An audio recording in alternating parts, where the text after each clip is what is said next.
Boa noite, 19 Boa horas em noite, ponto. Rosiane de Cumprimentando a Goiânia, todos Rose os Silva. presentes, Boa noite, Chico. esses 28 participantes.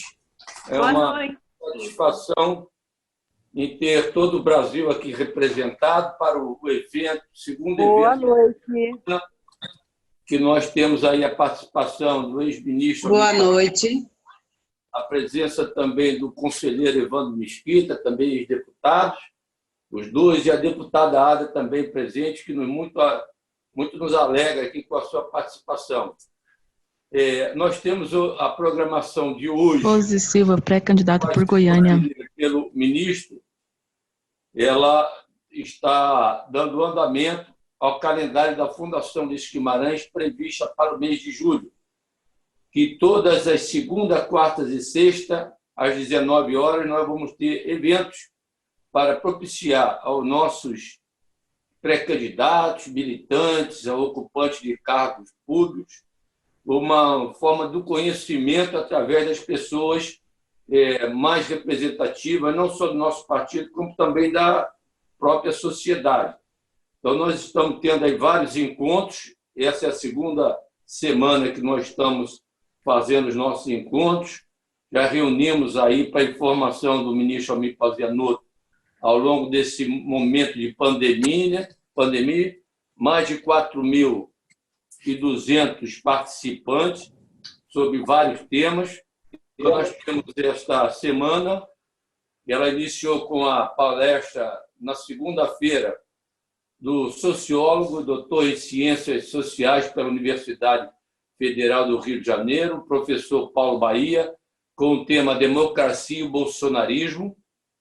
Hoje, nós vamos ter uma breve introdução à Constituição de 1988, conduzida pelo presidente Almir Pazianotto, ex-presidente do TST, ex-ministro do Trabalho, deputado estadual pelo MDB. E, na sexta-feira, nós vamos ter uma palestra também muito interessante sobre racismo estrutural e o impacto da Covid nas favelas, com o Preto Zezé, que é um representante maior da CUFA no Brasil, e é um movimento muito legal que trabalha nas favelas em todo sentido social da palavra. Semana que vem nós vamos ter outras palestras e vamos finalizar no dia 31 com o presidente do Conselho Curador, o deputado federal Alceu Moreira. Com isso, eu vou dar agora uma breve, apesar da maioria dos senhores e da senhora já terem recebido aí o currículo do ministro Almir Pazianotto, que dispensa comentários, mas vou fazer só alguns registros, como deputado estadual pelo MDB, tá certo? Como bacharel em Ciência Jurídica pela Universidade Católica de Campinas, foi nomeado ministro do Trabalho em 85, também ingressou na Justiça do Trabalho no cargo de ministro em setembro de 88, foi vice-presidente do TST, depois presidiu o TST, de 74 a 78 foi deputado estadual pelo MDB no estado de São Paulo. Na Assembleia Legislativa, presidiu a Comissão de Relações do Trabalho e a Comissão da Política Salarial de 1984 e 85. Informando também ao ministro Pazianotto, ao ex-deputado Evandro Mesquita, presidente do Conselho Curador, e da deputada Ada, que na semana passada nós tivemos um tema também muito interessante, conduzida também por um sociólogo e ex-diretor do DIEESE a respeito da expectativa do trabalho pós-Covid, onde foram debatidos vários temas com relação também à condição de trabalho. Na nossa condição que temos agora, eu vou pedir ao membro do Conselho Curador, Evandro Mesquita, ex-deputado e membro participante do nosso Conselho Curador da Fundação, que dê uma breve saudação a todos presentes. Nós estamos com 175 participantes, alguns já se apresentaram num período de 18h30 a 19 horas. Nós abrimos essa sala às 18h30, sempre para fazer uma espécie de confraternização, de cumprimentos, todos se identificando. Então, Evandro Mesquita, a palavra é sua, com breve cumprimento a todos os presentes, por favor. Está ouvindo, Chico? Perfeitamente, A perfeitamente. gente vê, né? E te ver nessa sua disposição, sempre aí com o executivo da nossa fundação, com iniciativas novas, pioneiras. Parabéns, você realmente, como é que se fala? The right man in right place. Mas deixa eu falar só uma coisa, sabe? De um minutinho.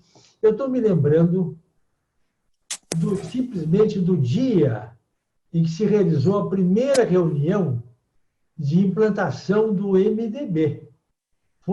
Chegou em 65, logo depois que o ato institucional número 4 cancelou os partidos e o complementar número 2 baixou normas para a formação de partidos, novos partidos. No Senado, o senador Lino de Matos, de São Paulo, logrou reunir no gabinete 5 ou 6 senadores, não mais do que isso. Nelson Maculano, do Paraná, tinha Nogueira da Gama, de Minas Gerais, tinha o senador também de Goiás, uns 5 ou 6 senadores.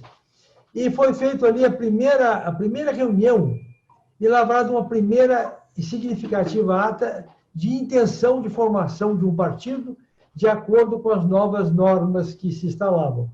Eu estava nessa reunião, eu era assessor do Lino de Matos.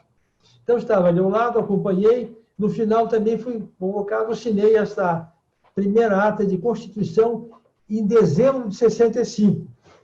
E, concomitantemente a isso, depois na Câmara se fez um núcleo também do MDB, aí quando entrou o Ulisses Guimarães, Tancredo Neves, Montoro, e da reunião desses dois núcleos originais, o do Senado e o da Câmara, é que se fez o primeiro diretório provisório do MDB em 66, no começo do ano, e em fevereiro o senador Oscar Passos, que aliás havia participado dessa primeira reunião na sala do Lino de Matos, pronunciou na tribuna do Senado o primeiro documento, o primeiro discurso, dando-se esse ao país que estava sendo formado o movimento democrático brasileiro, partido de oposição. Então, nesse momento que temos aí o ministro Almir Pazanotto, é um velho companheiro, pronto para fazer uma bela palestra, que será com certeza, me vem à mente esses primeiros momentos em que se formou o MDB no Brasil. E há uma peculiaridade, viu? Todos que participaram desses primeiros momentos já se foram. Então, eu me sinto como um remanescente que já corrido aí quase 60 anos disso aí, né? Então, vamos em frente. O MDB, que tem um passado tão longo, vai de ter ainda mais seus 50 ou 60 anos de vida pela frente. Obrigado, Evandro Mesquita, aí, pelas suas considerações. Estamos com 192 pessoas repetindo em todo o Brasil. Em nome da nossa direção, que é constituída pelos presidentes Moreira Franco, vice-presidente Eliseu Padilha, João Henrique, também ministros, os três, nós vamos dar início agora. Eu estava vendo se a deputada Ada estava aí para de conferir a palavra, mas eu cumprimento, então, presente aí os nossos companheiros de núcleos, o Alessandro e o Iberê, cumprimentando também a todos, candidatos, pré-candidatos, prefeitos e vereadores presentes. Eu vou começar aqui com o nosso ministro Almir Pazanotto, fazendo a ele uma pergunta e, posteriormente, a resposta dele. Ele já inicia a sua palestra. Então, estou vendo agora a deputada Luzia Toledo também, agradecendo a presença dela. Então, ministro Almir Pazanotto, uma muito boa noite, muito obrigado pela sua presença, em nome da Fundação Ulisses Guimarães, em nome do MDB também, presidido pelo presidente deputado federal por São Paulo, líder na Câmara pelo MDB, Baleia Rossi. A pergunta e a seguir a sua resposta à sua palestra, eu lhe pergunto, eu mandei para o senhor as nossas programações durante o mês de julho. Eu posso comprometer aqui e falar agora?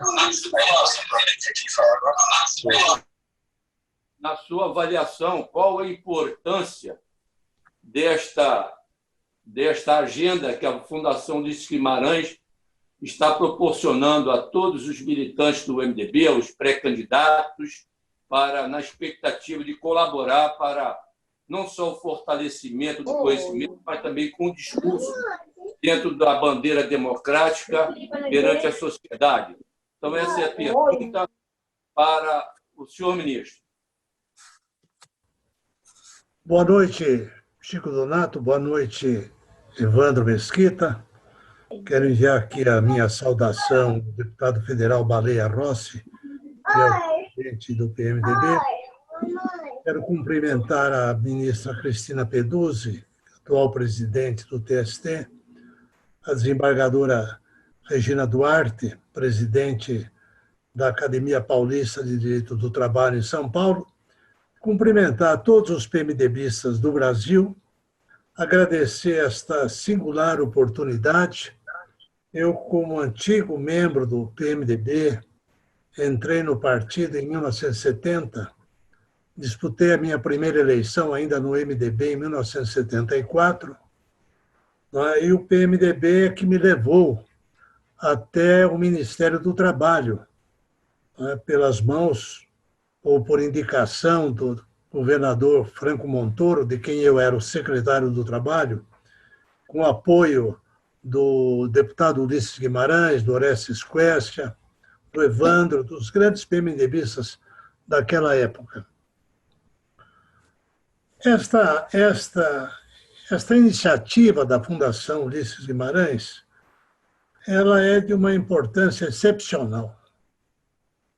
E isso deveria ser um programa permanente dos partidos através das suas fundações. Por quê?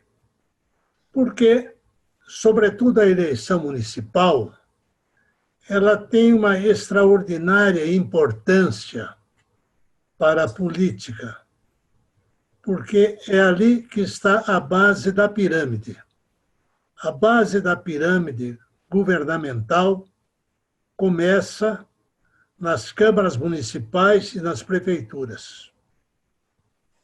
Em seguida, nós temos as assembleias legislativas, os governos estaduais, e na cúpula, o governo federal, constituído pelo presidente da República, pelo Poder Legislativo e pelo Poder Judiciário. São os três poderes da União que se reúnem na cúpula, onde devem atuar de maneira independente, porém harmônica. O cerne da questão é a Constituição da República. Ignorar a importância da Constituição da República, deixar de fazer um esforço para conhecê-la, ter um exemplar sempre atualizado, é obrigação de todo cidadão e, sobretudo, de todo aquele que envereda pela vida pública. Não há como participar da vida política ignorando a lei fundamental do Brasil. O que é uma Constituição?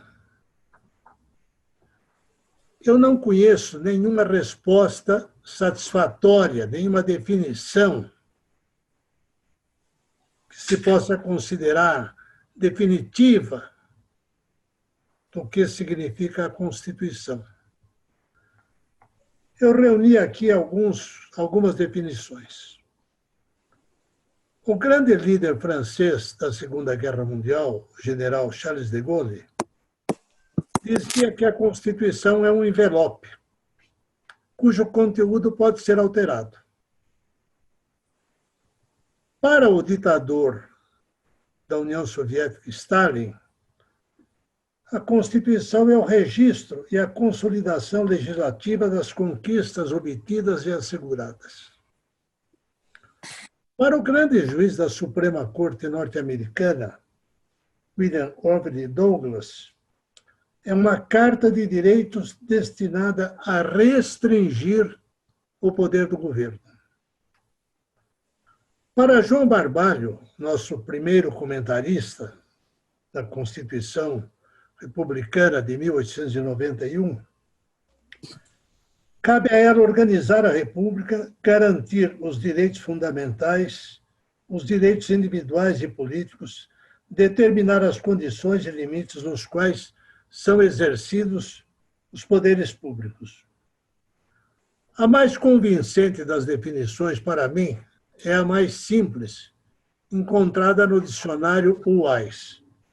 Constituição é a lei máxima a qual todas as demais leis devem se ajustar. A história do direito constitucional brasileiro revela que nós tivemos 8 constituições. A primeira, a Carta Imperial, outorgada por D. Pedro I, em 25 de março de 1824. Ele outorgou porque ele havia dissolvido a Assembleia Constituinte. A segunda Constituição foi a primeira Constituição republicana, de 1891, escrita sob a influência poderosa de Rui Barbosa, que se inspirou na Constituição americana, mas não a copiou. A Constituição americana tem 250 anos de vida, tem 7 artigos e 22 emendas. O Rui Barbosa se inspirou no modelo republicano da Constituição americana, mas não o copiou. A Constituição de 88 é a única que não resultou de um golpe ou de uma revolução. A única. A Constituição de 88 foi fruto de uma negociação no início da nova República, envolvendo situação e oposição, todos os partidos da época, militares e civis, trabalhadores e empregadores. Nós sentimos a necessidade de afastar a Constituição de 1969, que, na verdade, era uma emenda, a emenda número 1 da Constituição de 1967. A Constituição de 1969 ela era autoritária, ditatorial. Não foi construída no interior de uma Assembleia Nacional Constituinte e Democrática. Foi outorgada por 3 ministros militares. O ministro da Marinha, Almirante Augusto Rademacher Grunewald, o ministro do Exército, General Aurélio de Lira Tavares, e o brigadeiro Márcio de Souza Melo, da Aeronáutica. Quando o Costa e Silva ficou doente e percebeu-se que ele estava impossibilitado de governar, esses 3 militares afastaram o sucessor natural do Costa e Silva, que era o vice-presidente Pedro Aleixo, assumiram o poder e baixaram uma nova Constituição autoritária. Com o restabelecimento do regime democrático, graças à vitória de Tancredo Neves, em 5 de janeiro de 1985,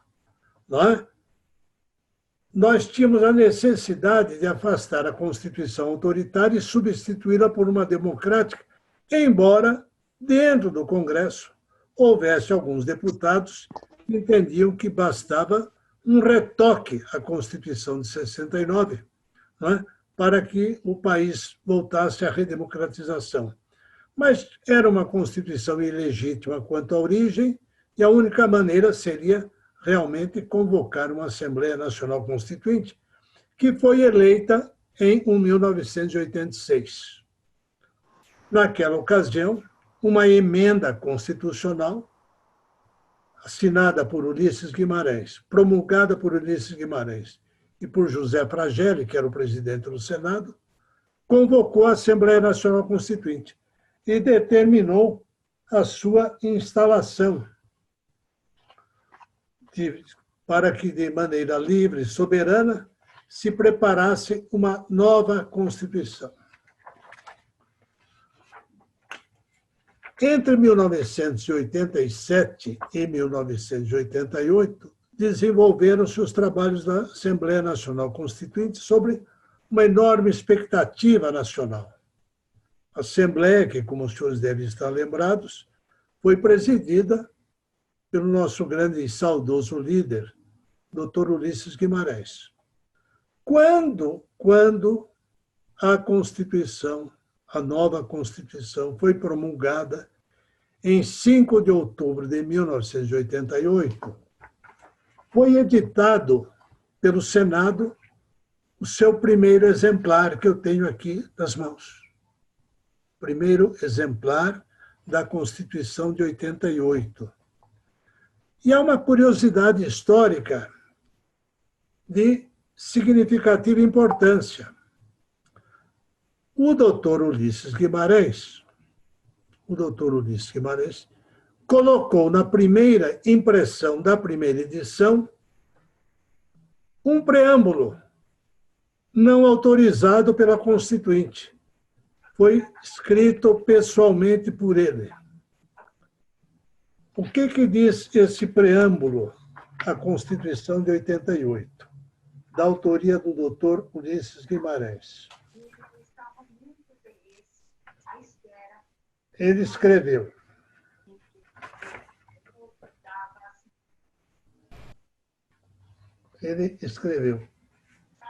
esta Constituição é diferente das demais.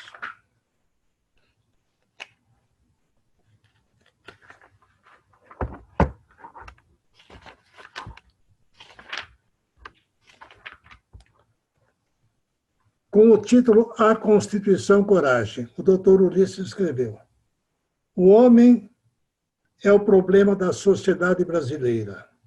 Sem salário, analfabeto, sem saúde, sem casa, portanto, sem cidadania.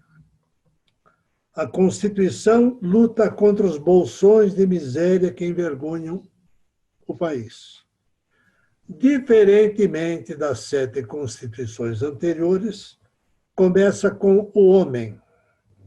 Graficamente testemunha a primazia do homem, que foi escrita para o homem, que o homem é o seu fim e sua esperança é a Constituição cidadã. Cidadão é o que ganha, come, sabe, mora, pode se curar. E aqui uma frase de um grande impacto. A Constituição nasce do parto de profunda crise que abala as instituições e convulsiona a sociedade. E termina dizendo: é a Constituição coragem. Andou, imaginou, inovou, ouviu, viu, destroçou tabus e só com a democracia sobrevivem para o povo a dignidade, a liberdade e a justiça.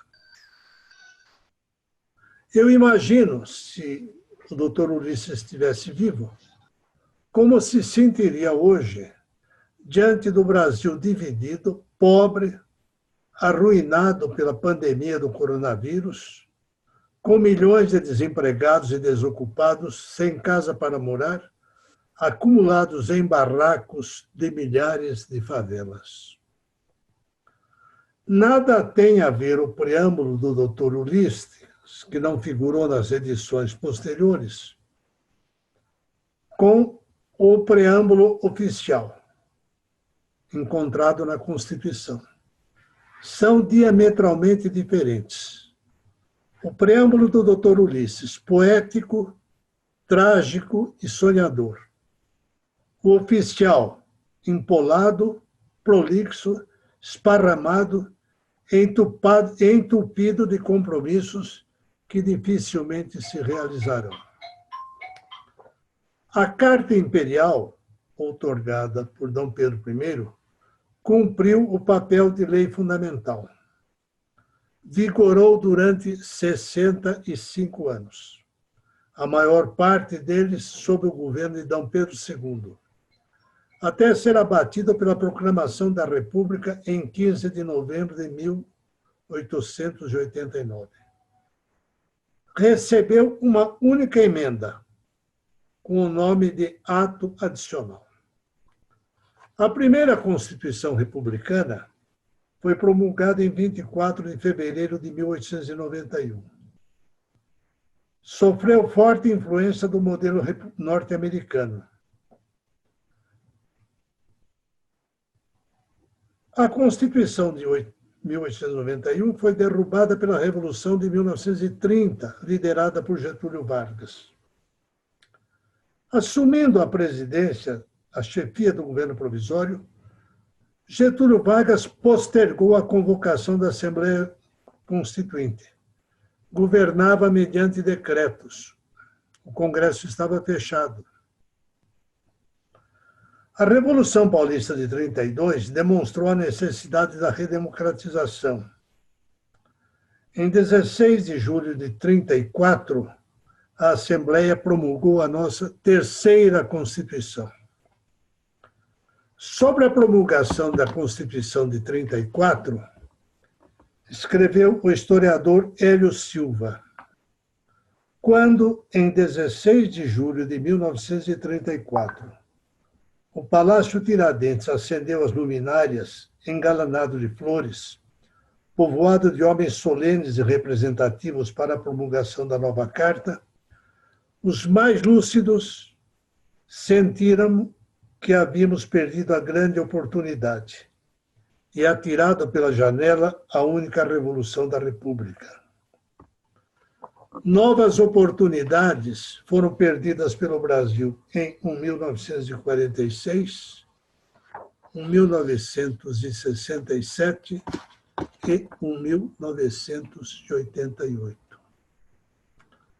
Encerrado o ciclo militar de 20 anos, graças à vitória de Tancredo Neves no Colégio Eleitoral de 5 de janeiro de 85, era urgente dotar o Brasil de uma nova Constituição para afastar a emenda número 1 de 69. Com a morte de Tancredo, assumiu o presidente José Sarney, que permaneceu fiel ao compromisso da redemocratização. A Emenda Constitucional 26 de 85 determinou a instalação da Assembleia Constituinte em 1º de fevereiro de 1967. Era integrada por deputados e senadores eleitos em 86 e parte dos senadores eleitos em 82. Para fazer breve descrição física da atual Constituição, me utilizo da primeira edição do Senado de 88 e da 53ª edição da Câmara dos Deputados de 1998, com a Emenda 99 de 2017. A Emenda 99, de 15 de dezembro de 2019, alterou o artigo 101 do Ato das Disposições Constitucionais Transitórias sobre Pagamento de Precatórios. Desde então, 8 novas emendas foram aprovadas, a de número 107, para adiar a eleição municipal deste ano. Passados 30 anos, a Constituição tem 250 artigos e o número de disposições constitucionais transitórias passou a 114. Contra os 364 dispositivos, a nossa Constituição só é menor do que a Constituição da Índia, com 448 artigos. Exemplos de durabilidade de Constituição são a Constituição Britânica e a Constituição dos Estados Unidos, que entrou em vigor em 1789. Possui 7 artigos e foi emendada 22 vezes em 232 anos. A Constituição Britânica, a rigor, não existe. É o resultado de uma série de documentos, o primeiro dos quais foi a Carta Magna, outorgada por João Sem Terra em 15 de junho de 1215, e que serviria de base para a elaboração da Constituição norte-americana. Os atuais 250 artigos da nossa Constituição estão distribuídos em 10 títulos,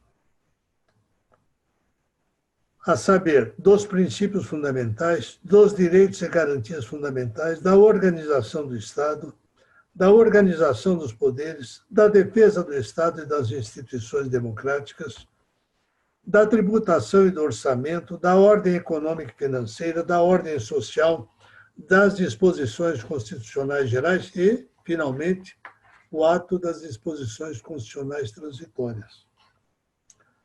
O repetido conflito entre os três poderes, entre a União, os estados e os municípios, a anormal quantidade de emendas, o elevado número de ações diretas de inconstitucionalidade e de recursos extraordinários revelam a fragilidade dos dispositivos destinados a proteger a Constituição contra constantes alterações. O artigo 69 especifica as regras que devem ser obedecidas para aprovação de emenda. Não podem ser aprovadas emendas destinadas a abolir a forma federativa do Estado, o voto direto, secreto, universal e periódico, a separação dos poderes, os direitos e garantias individuais. Tudo ou mais pode ser emendado ou suprimido, o que converte a Constituição em uma espécie de legislação ordinária, salvo quanto ao processo de alteração. Onde residem as fragilidades da nossa Constituição?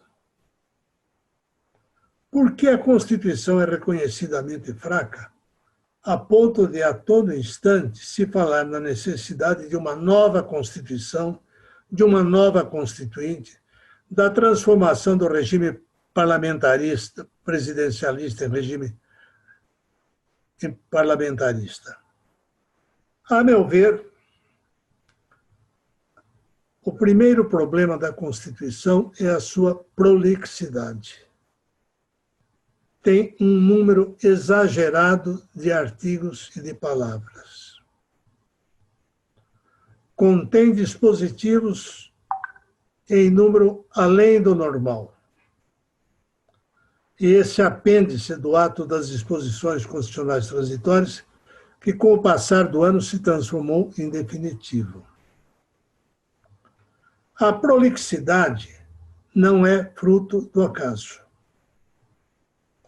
A Assembleia Nacional Constituinte, que aprovou esta Constituição, era integrada por 559 deputados federais e senadores, alguns eleitos em 82. Representantes de 13 partidos com a seguinte distribuição: PMDB, 303 constituintes. Partido da Frente Liberal, 135. Partido Democrático Trabalhista, PDT, 26. Partido Trabalhista Brasileiro, PTB, 18. Partido dos Trabalhadores, 16. Partido Liberal, 7. Partido Democrata Cristão, 6. Partido Comunista Brasileiro, 3. Partido Comunista do Brasil, 3. Partido Socialista Brasileiro, 2. Partido Social Cristão, 1. Partido Municipalista Brasileiro, 1. Consultando a relação dos integrantes da Assembleia Nacional Constituinte, raros nomes serão encontrados de especialistas na técnica da elaboração de texto constitucional. Talvez o doutor Antônio Carlos Conde Reis, de Santa Catarina, um dos relatores adjuntos, Afonso Arinos, Bonifácio de Andrade, Michel Temer, Tito Costa, perdidos em meio a um oceano de políticos profissionais, dirigentes sindicais, servidores públicos, advogados, economistas, militares aposentados, empresários, médicos, dentistas e engenheiros. Em um universo tão grande, não poderiam faltar os picaretas, corruptos e estelionatários, arrivistas e analfabetos. Outro problema resultou da falta de projeto. A leitura do verbete Assembleia Nacional Constituinte do Dicionário Histórico-Biográfico Brasileiro, editado pela Fundação Getúlio Vargas, mostra a imagem do tumulto dominante durante o andamento dos trabalhos. A bancada do PMDB, com 303 integrantes, tinha como líder o engenheiro santista Mário Covas, político dotado de temperamento impulsivo, ambicioso, desprovido, entretanto, de experiência e conhecimentos jurídicos, sobretudo na esfera do direito constitucional.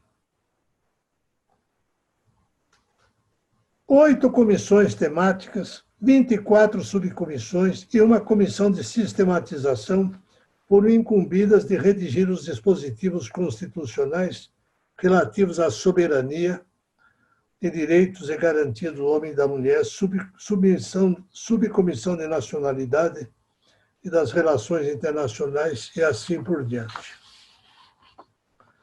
Ao primeiro projeto da Comissão de Sistematização, conhecido como Projeto Zero, foram apresentadas 20.791 emendas, das quais 5.237 oriundas de etapas anteriores e 123 emendas populares. Foram realizadas 182 audiências públicas, encaminhadas 11.989 propostas. A inexperiência de parte dos parlamentares em normas regimentais novas e imprecisas produziram votações confusas, salienta o referido dicionário histórico-biográfico. A proposta da Constituinte exclusiva havia sido derrotada na discussão do regimento interno. Duas correntes se enfrentavam nos bastidores e no plenário. Uma defendia o presidencialismo, outra se empenhava na implantação do regime parlamentarista. Do confronto nasceu a divisão de competências a que se refere o doutor Ulisses em seu preâmbulo particular, quando admite que, para o exercício do governo e administração dos impasses, o governo será praticado pelo Executivo e o Legislativo. A confusão estava preparada. É o semipresidencialismo ou semiparlamentarismo de que ouvimos frequentemente falar. Não bastasse o artigo 2º do Ato das Disposições Constitucionais Transitórias abriu nova oportunidade aos adeptos do parlamentarismo, quando determina que, no dia 7 de setembro de 1993, o eleitorado definirá, através de plebiscito, a forma de governo, república ou monarquia constitucional, e o sistema de governo, parlamentarismo, presidencialismo, que devem vigorar no país. Como era de se esperar, o retorno à monarquia e a implantação do parlamentarismo foram amplamente derrotados no plebiscito. Nascia, portanto, a nova Constituição, debilitada pela manifesta indecisão da Assembleia Nacional Constituinte. Continuaria o Brasil republicano, como é desde 1889, ou retrocederia a monarquia, medida que tornaria indispensável o reconhecimento da Casa Real para que determinasse quem seria o nosso terceiro imperador. Continuaria republicano ou voltaria ao parlamentarismo, cujo malogro durante o governo João Goulart não pode ser esquecido. Outra debilidade consistiu no funcionamento paralelo do Legislativo com a Assembleia Constituinte. Redigir a 8ª Constituição após o malogro das 7 anteriores, corrigindo os erros do passado e preparando o país para o futuro, exigia talentos especiais, raríssimos entre os legisladores. Rui Barbosa disse: se a lei não for certa, não pode ser justa. Para ser, porém, certa, cumpre que seja precisa, nítida, clara. A lição de Rui se aplica à Constituição. Textos enxutos sobre princípios universais consagrados correm menos risco de errar do que dispositivos utópicos e reais fartamente encontrados na Constituição. Vem à memória a lição de Oliveira Viana sobre juristas e legisladores de mentalidade marginalista que fazem da organização política do Brasil a pura arte da construção no vácuo, cujas bases são as teses e não os fatos, a matéria, as ideias e não os homens, a situação e o mundo e não o país, os habitantes, as gerações futuras e não as atuais. O conflito entre a realidade e a utopia está presente em numerosos dispositivos constitucionais. Veja-se o caso do inciso 57 do artigo 5º, cujo texto diz: ninguém será considerado culpado até o trânsito em julgado da sentença penal condenatória.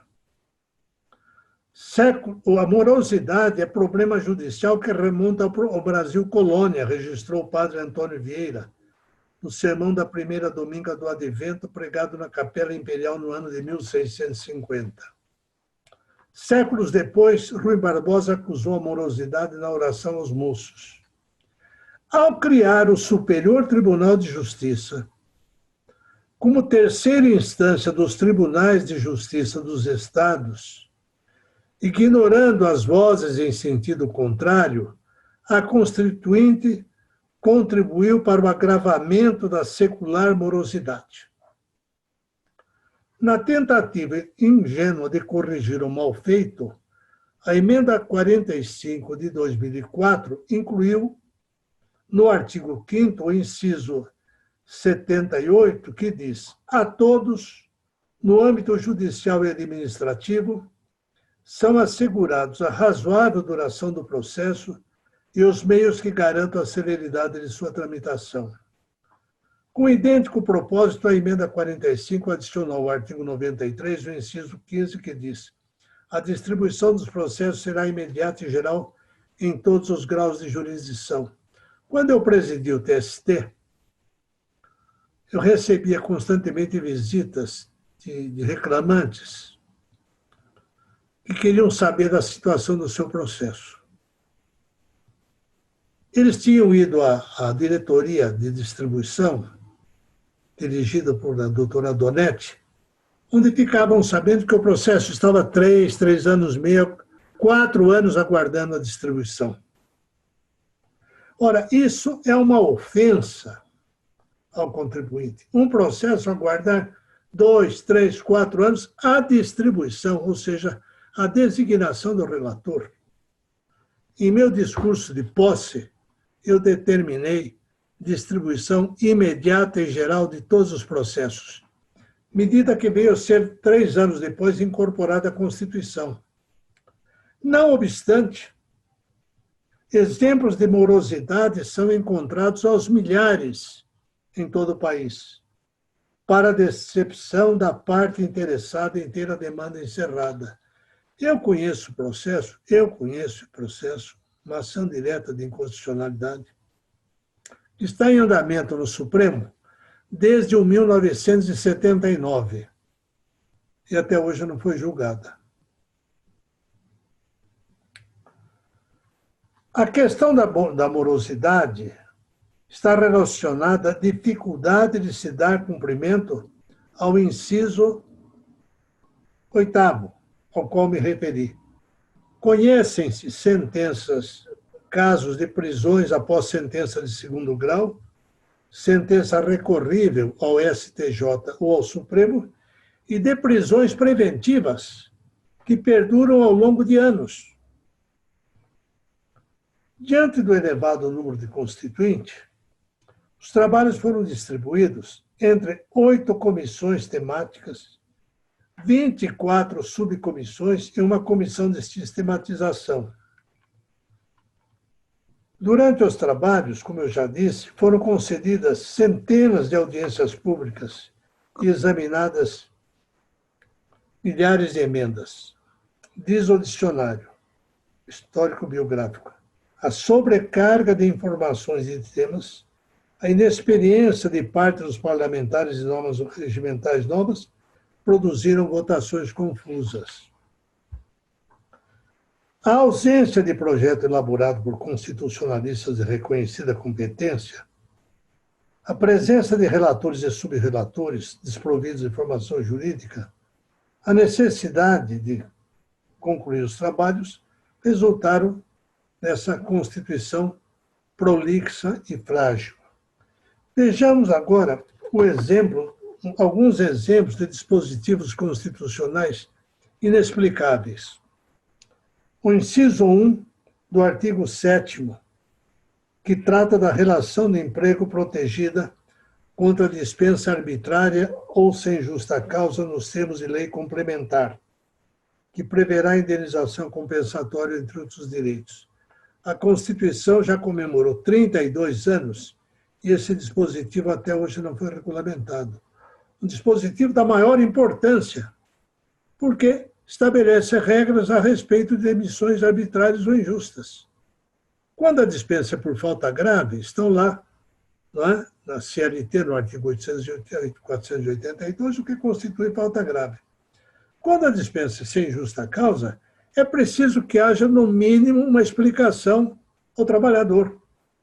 O nome já está dizendo, dispensa arbitrária ou sem justa causa. O dispositivo, 30 anos depois, não está regulamentado. E o que se aplica? Se aplica o artigo 10, inciso 1 do ato das disposições constitucionais transitórias, que manda pagar aquela indenização de 40%, calculada sobre o fundo de garantia. Mas é uma disposição transitória, não é a regra definitiva.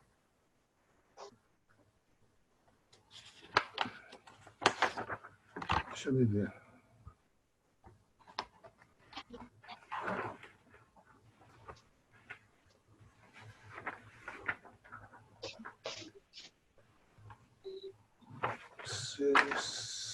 Cadê o 7?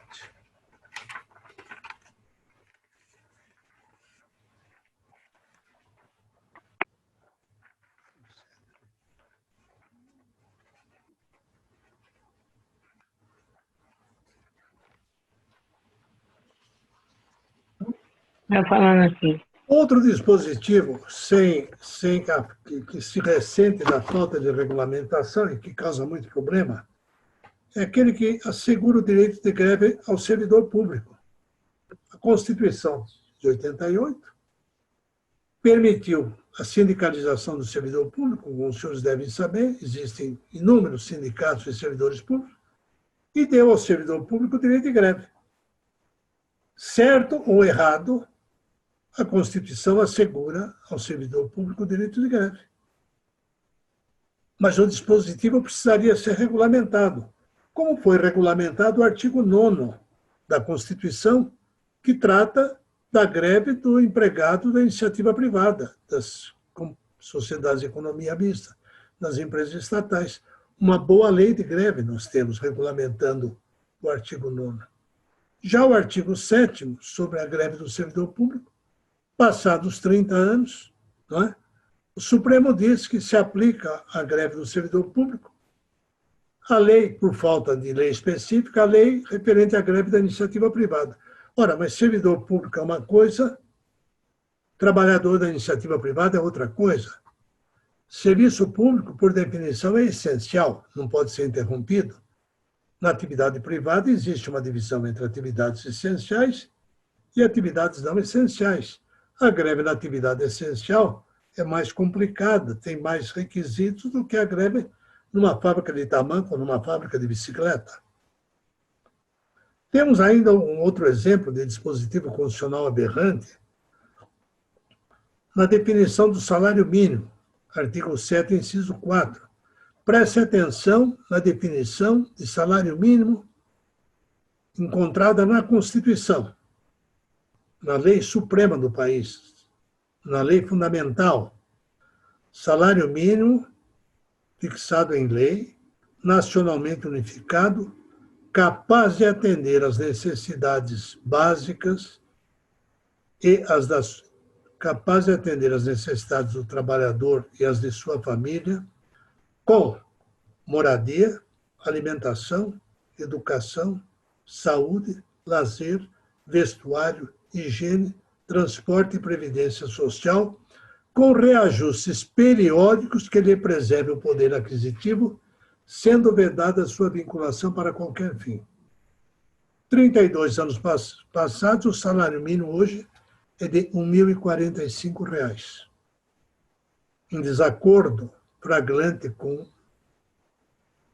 a norma constitucional, porque com R$ 1.045 o trabalhador mal consegue pagar a prestação de um imóvel ou um aluguel e alimentar a família, pelo menos aqui em São Paulo. Não é?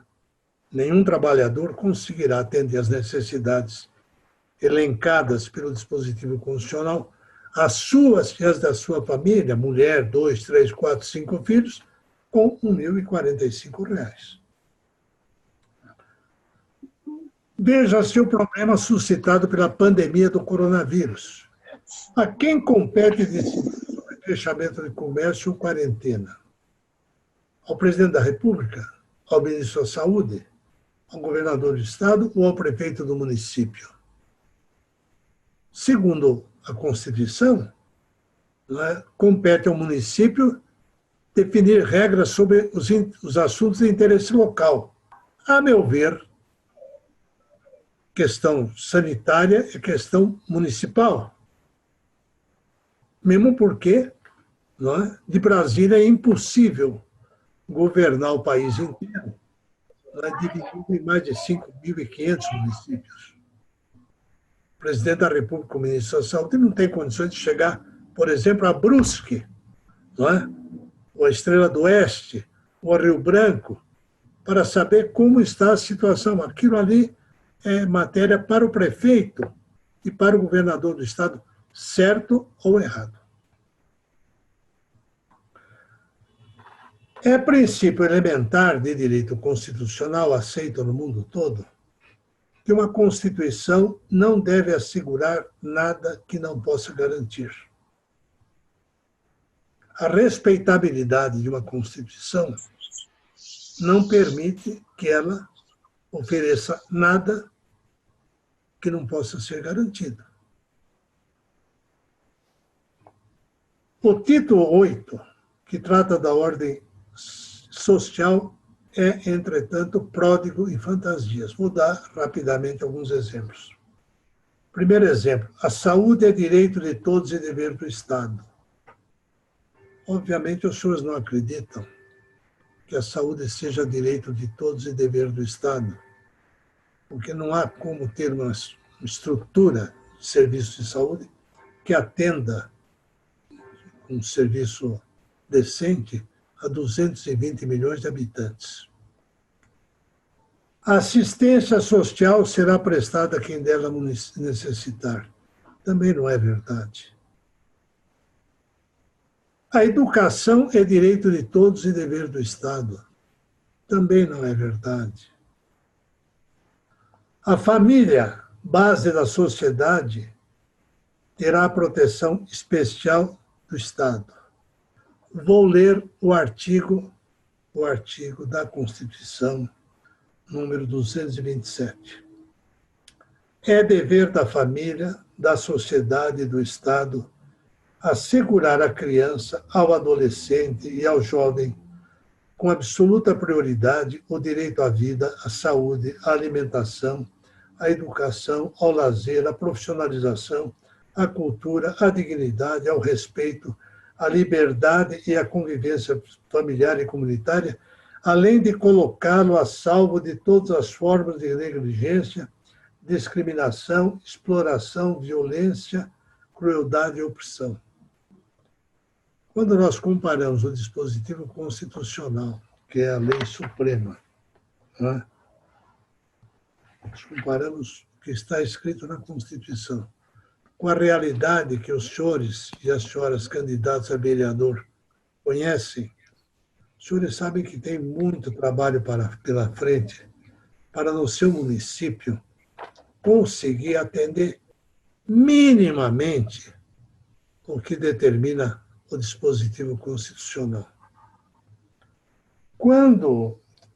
Quem foram, afinal, eu me pergunto, os energúmenos que escreveram esse dispositivo? Onde é que eles se encontravam quando acenaram para o Brasil inteiro, através da Constituição, com uma fantasia, não é? Tão irresponsável como essa? É claro que todos nós gostaríamos que isso fosse verdadeiro. Infelizmente, não é. E os senhores candidatos a vereança, a prefeito, devem ter um exemplar da Constituição para lê-la toda noite, pouquinho, toda noite, não é? E verificar o descompasso existente entre aquilo que os senhores conhecem e aquilo que a Constituição propõe. O nome Carta Política, que se dá também a uma Constituição, reflete a realidade.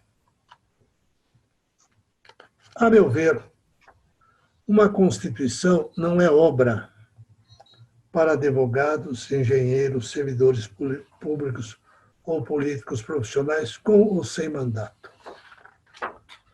A elaboração de um texto constitucional, de um projeto constitucional, deve ser entregue a seleto, honesto e reduzido grupo de constitucionalistas, aos quais será conferida a honra de apresentar à Constituinte projeto redigido em sintonia com a multiforme e multifacetada realidade nacional, com reduzida margem para alteração. Uma nova Constituição deve trazer um dispositivo que assegure a sua intocabilidade pelo prazo de pelo menos 10 anos.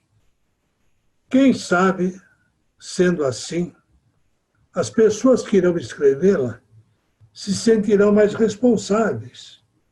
Porque na medida em que, mesmo com votação mais apertada, não é, é possível a apresentação de tantas emendas como nós temos hoje, 107, ninguém se dá o cuidado de fazer uma obra que tenha um caráter pelo menos duradouro.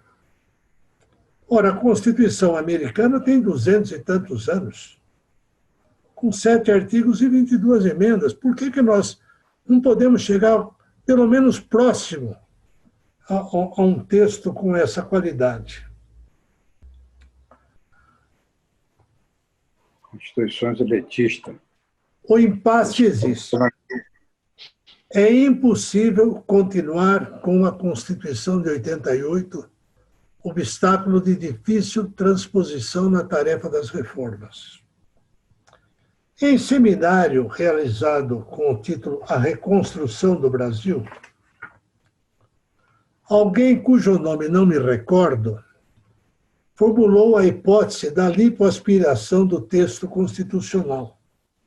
Lipoaspiração do texto constitucional, uma espécie de cirurgia bariátrica para eliminar os excessos. O problema reside na dificuldade de se encontrar alguém com autoridade para escolher os dispositivos a serem lipoaspirados sem o risco de enveredarmos pelo autoritarismo. O impeachment de Dilma Rousseff seria o início de nova era, escreveu o cientista político Luiz Felipe Dávila. Na verdade, não foi. A nova era, que combina desenvolvimento econômico com o bem-estar social e a preservação dos direitos fundamentais, dificilmente se alcançará com a remendada e desacreditada Constituição, construída para dividir o governo entre legislativo e executivo, com forte participação hoje do judiciário. O enigma consiste em construí-la mediante acordo nacional em torno de texto objetivo, com reduzida margem para utopias. O pior inimigo de uma Constituição ou de uma legislação é a utopia, quando promete algo que é inalcançável. A justiça social está fundada na esperança. Não se pode, porém, elaborar uma Constituição apenas na base dos ideais desligados da realidade. A reforma do Estado, qualquer que seja o significado que se pretende extrair da expressão, a reforma tributária e as reformas que se seguirão, deixam patente a necessidade da reforma maior, que é a reforma da própria Constituição. Como fazer a missão dos partidos políticos? O fim da esperança é o começo da morte, disse o general de Gaulle. Por maiores que sejam as dificuldades e os desafios, devemos continuar firmes e esperançosos de que um dia, talvez não muito longe, alcançaremos o êxito onde gerações passadas fracassaram, aprovando uma Constituição certa para o país certo, e não uma carta política menor que continue a travar o desenvolvimento político, social e econômico necessários ao nosso país. Muito obrigado por me ouvirem com tanta atenção e paciência. Obrigado. Nós é que agradecemos, professor, essa aula. Eu já peguei, estou com 62 anos, mas peguei parte disso. Se essa aula fosse dada lá atrás, eu teria tirado 10 na minha prova, porque a sua cronologia e a sua didática foi muito pontual. Ela, na realidade, ela não consta da história, como a própria nossa história não relata a história nos livros.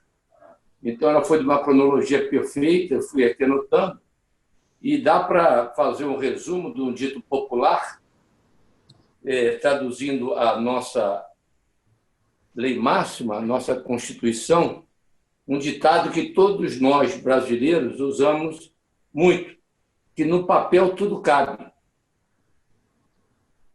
Esse ditado pode ser traduzido no resumo do que o senhor colocou, ou seja, no papel tudo cabe. Quando se coloca que com salário mínimo tem que fazer frente a todas essas demandas, a coisa foi colocada lá no modelo, no papel tudo cabe. Porque não é possível que, em 1988, qualquer professor no primário ou até no Mobral, fazendo uma simples conta aritmética, essa associação do salário mínimo, já em 88, não dava essa garantia. E trazendo para valores presentes, muito menos. Então, essa simbologia da Constituição nossa, ela está muito descrita nesse ditado, na minha opinião. Eu queria registrar aqui também que nós estamos com a presença do ex-prefeito de Rio Claro, o Altimaro Duque, que foi o fundador da Fundação Ulisses Guimarães no município de Rio Claro, o nosso presidente da filial de Goiás, o engenheiro N, temos aí a deputada Luzia Toledo, e também temos a representante do deputado federal, Tadeu Filipelli.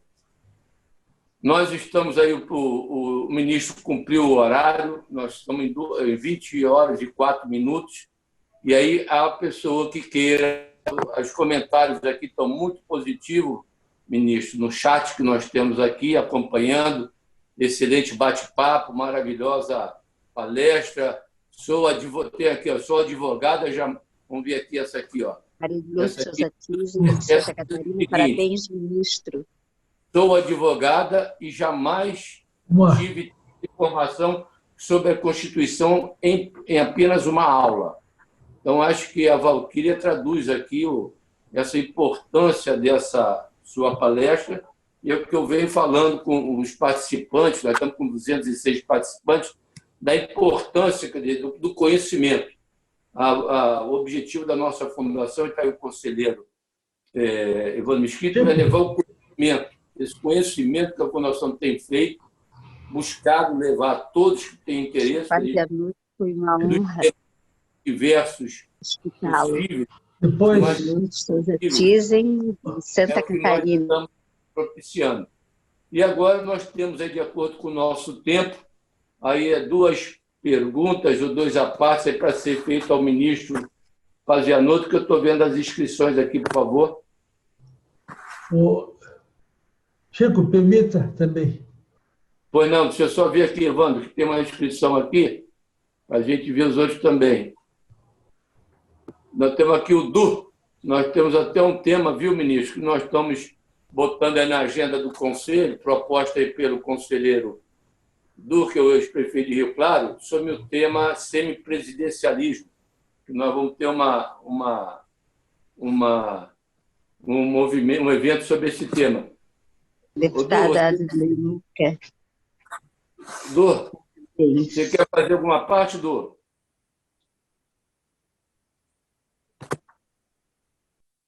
Hein, Du? Posso falar? Pode falar, estamos te ouvindo. Pode falar, Du. Primeiro, eu queria cumprimentar, Chico, você e toda a fundação, né, de estar fazendo esse debate que realmente é muito importante aqui para o nosso partido e para o nosso país. Cumprimentar, né, o Almir Fazianotto, em nome deles, todos que estão participando, porque o Almir Fazianotto sempre teve uma presença muito grande aqui na nossa cidade, né, ele, enquanto deputado, ele pode depois até fazer um comentário. O pai. Ele coloca que em Rio Claro tinha aqui pai. um cabo eleitoral. Alô? Pode falar, Du.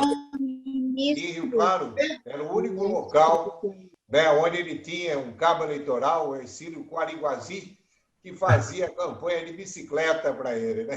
Ele sempre lembra desse fato. Então, ele tinha os votos aqui em Rio Claro, né, junto aí, amigo do doutor Rui Fina, né, do Dé Grael, enfim, ele tinha uma presença marcante, e o próprio doutor Ulisses, que era aqui da cidade, ele sempre teve uma presença aqui, sempre teve votos na nossa cidade. Mas, ministro, eu queria estar colocando para o senhor, que é uma coisa que nós estamos aí conversando e sentindo, né, que a gente vê que essa Constituição ela tem um pouco aí dessa questão parlamentarista, né? Nós somos aí no presidencialismo, depois tivemos aí onde a população no seu plebiscito realmente se colocou que a gente deveria seguir o regime presidencialista, mas tem esse viés parlamentarista.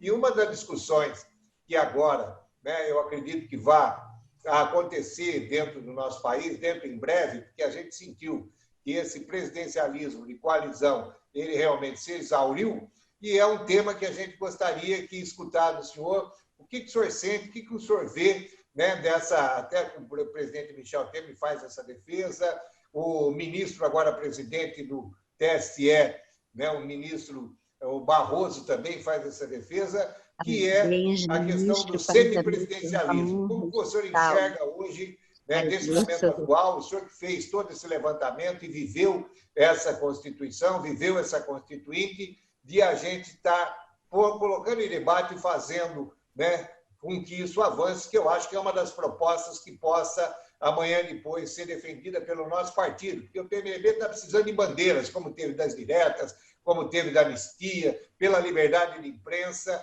e nós estamos sentindo que dessa forma com que esse regime, dessa forma como está acontecendo no Brasil, não tem mais sentido. Queria que o senhor falasse um pouco dessa questão da Constituição e do semipresidencialismo.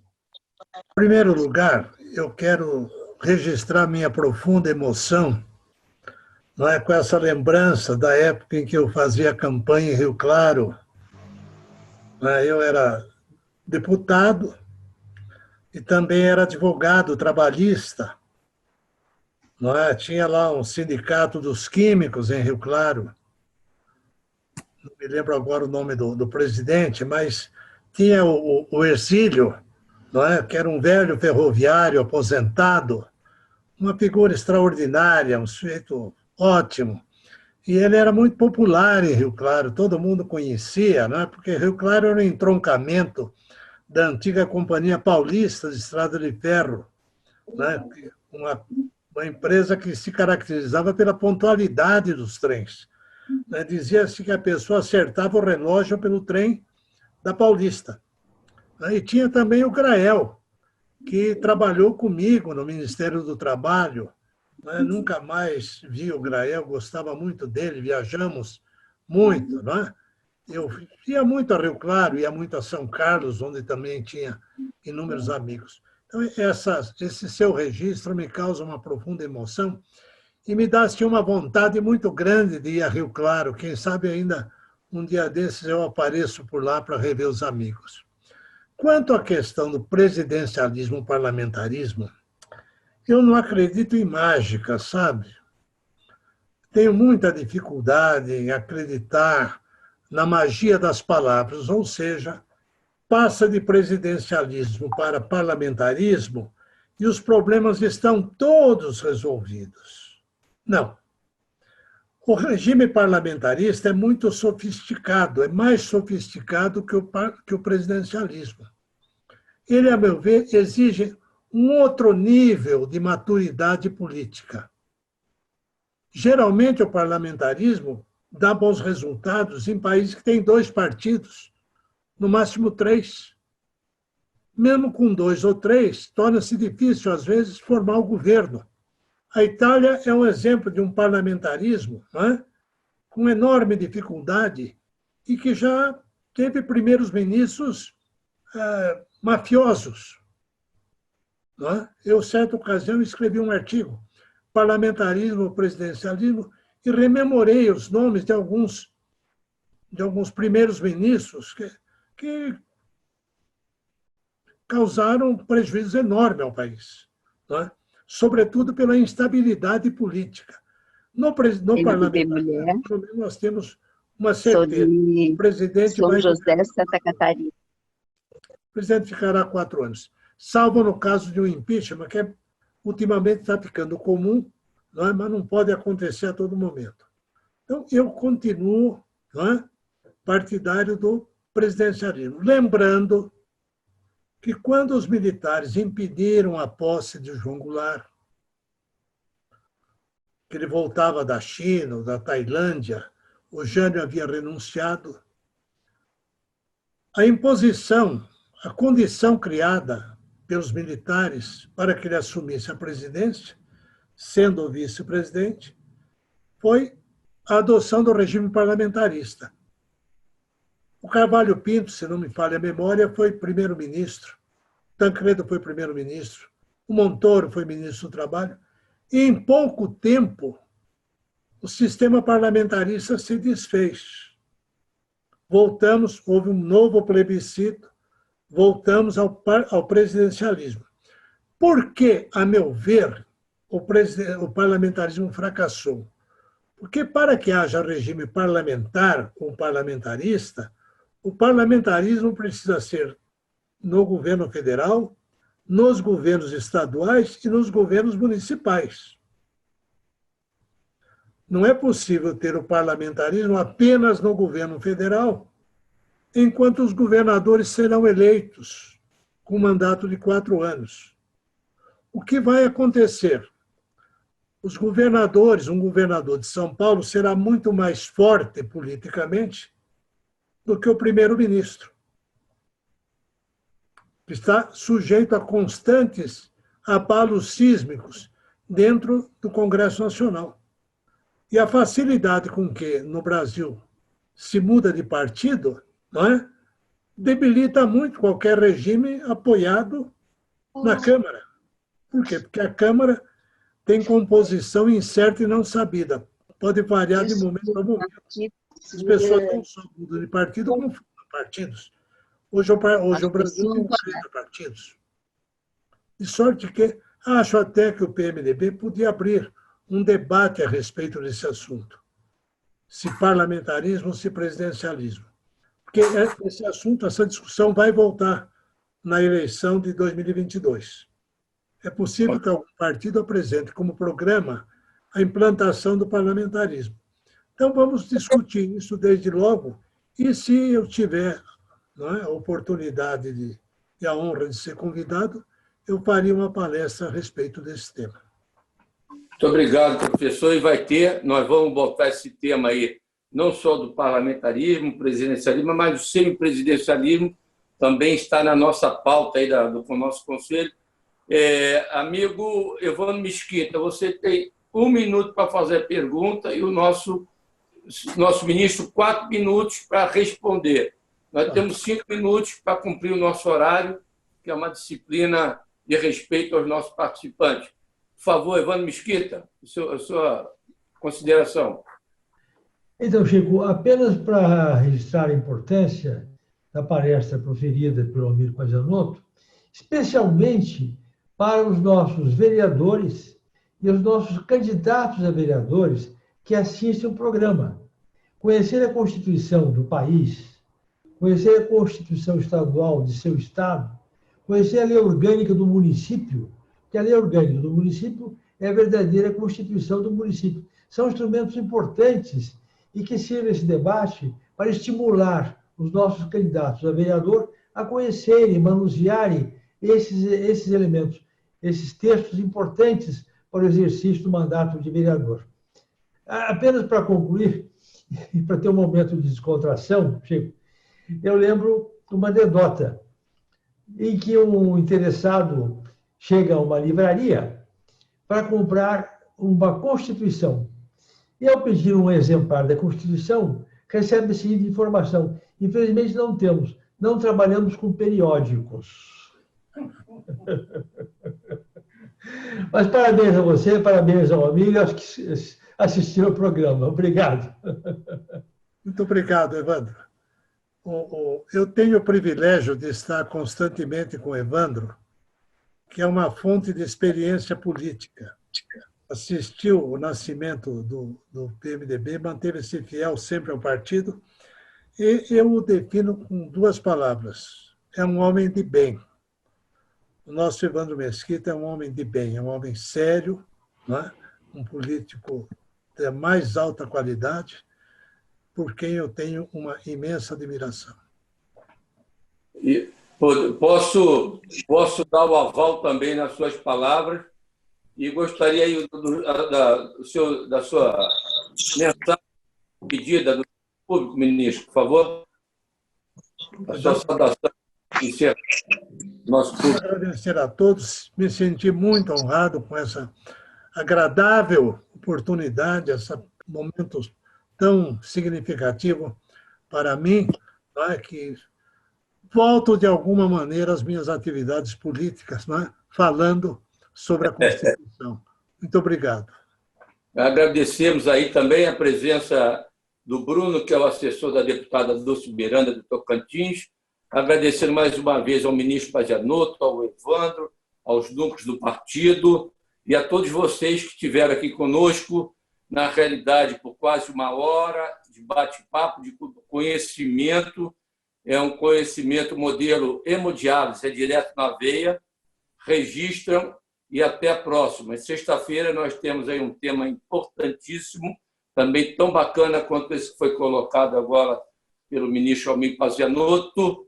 Muito obrigado por todos e até sexta-feira. Usem máscara e cuidem-se. Boa noite, boa noite. Boa noite.